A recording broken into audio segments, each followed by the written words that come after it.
All right, let's get right into it. We're all surrounded by stuff we think of as, cheap, common, basically endless.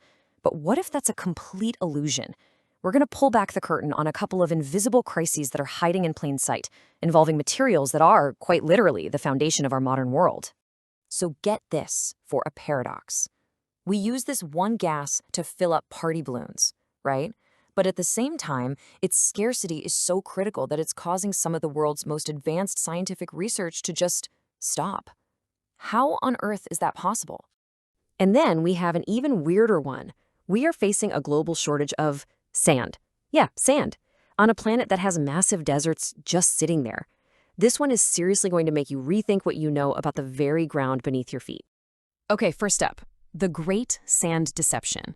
Because it turns out the sand we absolutely have to build our civilization is, well, it's not the sand we see in pictures of the Sahara. And the physics behind this whole crisis is actually pretty simple. Desert sand, which has been blown around by wind for ages, has grains that are super smooth and round. They just slide past each other. They don't lock. But the sand we need, the kind from rivers and coasts, was eroded by water. So its grains are all angular and jagged. They lock together perfectly, like tiny little puzzle pieces, to create strong, stable concrete. And the sheer scale of our need is just mind-blowing.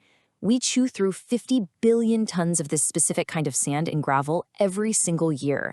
Let that sink in. It is the most extracted solid material on the entire planet. The only resource we use more of is water. So where is it all going? Well, it's pretty much the invisible ingredient in everything. Think about it. The concrete in our buildings, the asphalt on our roads, the glass in our windows and phone screens, even the silicon chips that power our entire digital world, all of it starts with this one specific angular type of sand. This insane demand has created a huge and often illegal industry, and it comes with a truly devastating human cost. For the people living along rivers like the Mekong, this isn't some abstract environmental problem. It means they are literally watching their homes, their farms, and their livelihoods wash away. You see, the extraction creates this catastrophic domino effect. When miners dredge the riverbeds, the whole channel gets deeper. That causes the riverbanks to just collapse.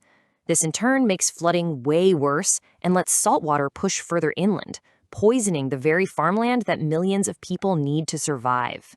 All right, let's pivot to our next resource. It's something we all associate with party stores and funny high-pitched voices. But helium? It's actually a mission-critical component for our high-tech world and our medical system. Now, here's the most important thing you need to understand about helium. We cannot make more of it. It's a finite resource, created over billions of years deep inside the Earth. And here's the real kicker. Once we release it, its atoms are so incredibly light, they literally just float away, escape Earth's gravity, and are lost to space. Forever. And this is exactly why that matters so much. Seriously, forget the balloons. Helium is absolutely essential for cooling the powerful magnets in every single MRI machine. It's used to make the semiconductor chips in all of our electronics, and it's critical for frontier science, from quantum computing to particle accelerators at places like CERN. The National Academies of Sciences put it pretty bluntly. For the kind of deep freeze cooling these technologies need, there is simply no substitute. Nothing else works. It is by definition irreplaceable. And the stakes here are incredibly high. For a hospital, a helium shortage isn't an inconvenience. If an MRI machine runs out of its liquid helium coolant, the magnet can rapidly heat up. It's an event called a quench. And a quench is a catastrophic failure that can permanently destroy a multi-million-dollar piece of life-saving medical equipment. To make things even more complicated, there's a huge geopolitical choke point. Almost all of the world's helium comes from natural gas fields in just a tiny handful of countries, so the entire global supply is incredibly fragile, and it's vulnerable to anything from a plant shutdown to a political dispute. And listen, this is not some future what-if scenario. This headline tells you what's happening right now. These shortages are already forcing some of the world's top research labs to just shut down critical experiments, delaying who knows what kinds of scientific breakthroughs. So, is it all just doom and gloom? Well, no. This is where human ingenuity kicks in. Faced with these massive challenges, scientists and engineers are coming up with some truly brilliant solutions.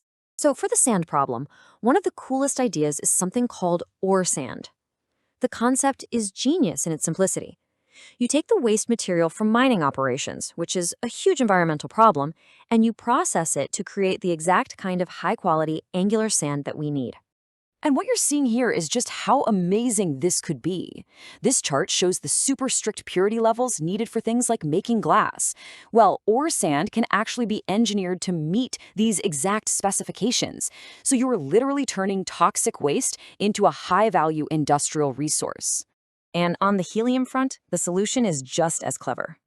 Instead of just letting precious helium boil off, a few companies have developed what's called sealed magnet technology. So a traditional MRI needs over 1,500 liters of helium. These new systems, they use just 7 liters in a closed-loop system that recycles it forever. That's a 99.6% drop in consumption. It's a total game changer. And this isn't just a prototype in a lab. These new machines are already out there, making a huge difference.